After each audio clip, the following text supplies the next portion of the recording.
Fala, Nação Alvina, a gente está aqui com o técnico Ney Franco, começando a entrevista coletiva após o empate de hoje com o Vasco da Gama em 2-2.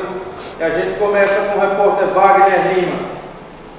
Olá, Ney Franco, um abraço. Aqui quem fala é Wagner Lima, jornalista do blog Wagner Jornalista. Eu queria que você fizesse uma análise geral do jogo de hoje entre CSA e Vasco.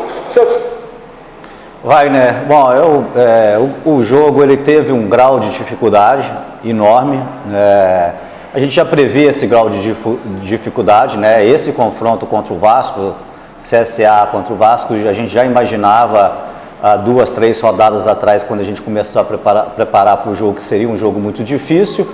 E ele teve um detalhe a mais, que foi a questão do campo, né? E a gente teve as duas equipes, que são equipes técnicas, as duas equipes tiveram muito problema no primeiro tempo, onde as duas equipes saíram da característica de chutão, e no nosso caso ainda mais, porque desde a minha chegada, as poucas sessões de treinamento que eu fiz com a minha equipe, eu tenho pedido muito esse detalhe da posse de bola, levar a bola para um lado, girar para o outro, já espetar o adversário sem ficar rodando muito ali atrás.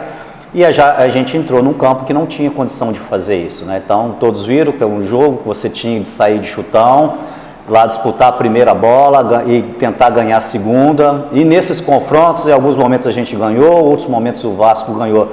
Então foi um jogo muito truncado, principalmente no primeiro tempo. O segundo tempo, o campo já secou um pouco, as duas equipes já começaram a trabalhar um pouco a bola, mas mesmo assim ainda um campo muito pesado, né? Mas eu avalio que mesmo nesse campo ruim, em alguns momentos a nossa equipe ela mostrou na parte técnica, né, alguma qualidade, e mais do que isso, que eu até cumprimentei os jogadores agora no vestiário, mais do que a parte técnica, taticamente, né, os jogadores jogaram bem posicionado o tempo todo, tentando fazer ali o que o treinador pediu na palestra e nos treinamentos, e um envolvimento muito grande com a partida. É um jogo que, se a gente não tivesse esse comprometimento também na parte física, o adversário ganharia, né? Logicamente que a gente está frustrado com o resultado, gostaríamos de somar 3 pontos hoje no nosso mundo de campo, mas isso não aconteceu, mas pelas circunstâncias a gente tem que interpretar como que foi o jogo e preparar agora para o próximo jogo diante do Vitória. Ney, gostaria que você fizesse uma análise do jogo e a saída do Gabriel, porque o que aconteceu naquele momento? Bom, o Gabriel foi um jogador que se desgastou muito no primeiro tempo, é um jogador que vem de uma sequência de jogo, né? E é um jogador que pediu a substituição devido à parte física, né?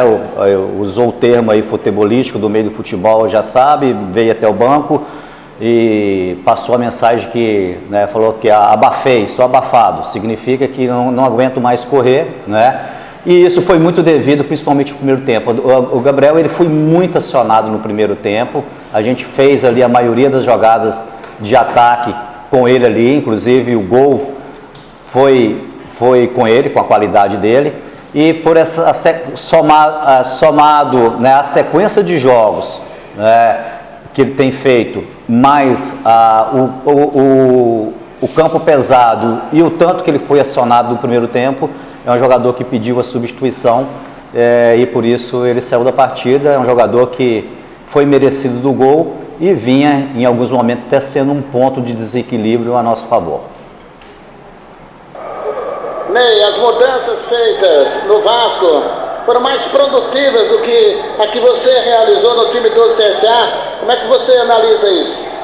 Não, eu não creio que as mudanças do jogo de um lado e de outro que foram determinantes para o resultado final da partida de 2-2, né? Então eu avalio que do nosso lado todos os jogadores que entraram no segundo tempo entraram bem, né? Como eu falei anteriormente, num jogo muito difícil, entrou todo mundo atento.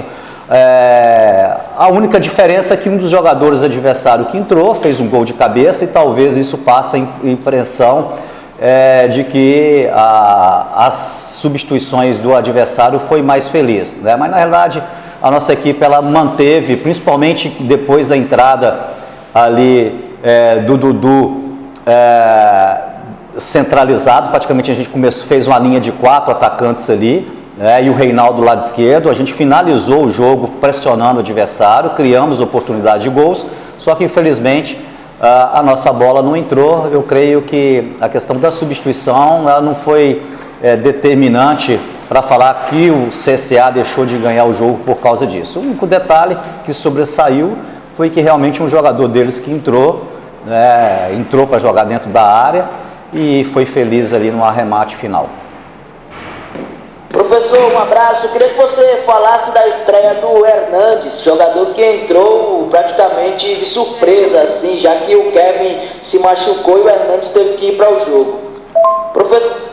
Pois é, essa entrada do Hernandes, o futebol, em alguns momentos, né, a gente tem umas histórias interessantes. Nós começamos a semana preparando o Hernandes para o jogo contra o Vitória. Para o jogo contra o Vitória, devido ao tempo que ele está parado, a gente temia dele não ter o ritmo do jogo, temia por ele ter algum problema de lesão muscular, inclusive já tinha conversado com o atleta e ele mesmo em consenso, a gente definiu que usaria essa semana para prepará-lo para estrear contra o Vitória, mas no treinamento, no último treinamento tático, né, o Kevin sentiu, né, eu chamei o jogador, conversamos e optamos, se era para ir para o jogo, era melhor entrar jogando do que ficar como opção no banco. E dessa forma o Hernandes usou toda a experiência que ele tem, né? Então já mostra que é uma contratação acertada, né? Ele jogou na experiência hoje, bem posicionado e fez uma partida no mesmo nível que todos os jogadores nossos e foi coroado aí numa estreia, né? com gol, né? O que acaba aí chamando a atenção. E a gente fica feliz aí do atleta no primeiro compromisso, ele aí já começar a mostrar, né, dar sinais realmente que é um jogador interessante, que vai nos ajudar, pode cair na graça da torcida, né, e principalmente em relação à sua experiência, né. O Hernandes ele dá uma solidez ali atrás e hoje ele teve uma estreia dentro do que a gente sabe que o Hernandes pode jogar aqui conosco no CSA. Boa noite, Ney Franco, aqui é Vitor Melo, GE. Globo. Eu queria que você falasse um pouco sobre o posicionamento dos meias, do Cajá, do Gabriel, do Bruno Mota, como foi a ideia de jogo e se eles cumpriram a função que você pediu. Muito obrigado.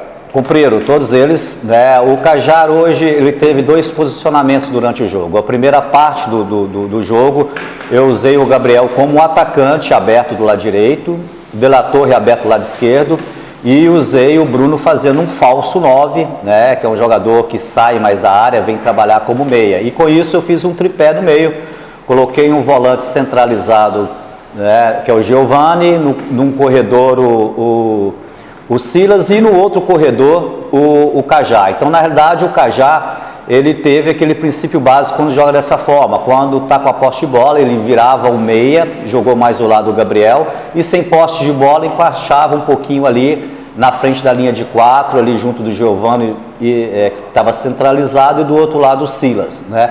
E o Gabriel jogou o tempo todo como atacante, como se fosse antigamente falava, como um verdadeiro ponta direita. Ele não jogou de meia no primeiro tempo. No segundo tempo, né, eu só mudei o posicionamento do Cajá, mantive o Gabriel jogando como atacante, só que aí eu botei 2 volantes, trouxe o Silas para jogar junto com o Giovani e deixei realmente aí o Cajá jogando como meia, mais próximo da área, para enfiar essa bola para os 2 atacantes de beirada, coisa que ele fez detalhe tático que ele fez com muita competência, tanto no primeiro tempo como no segundo tempo.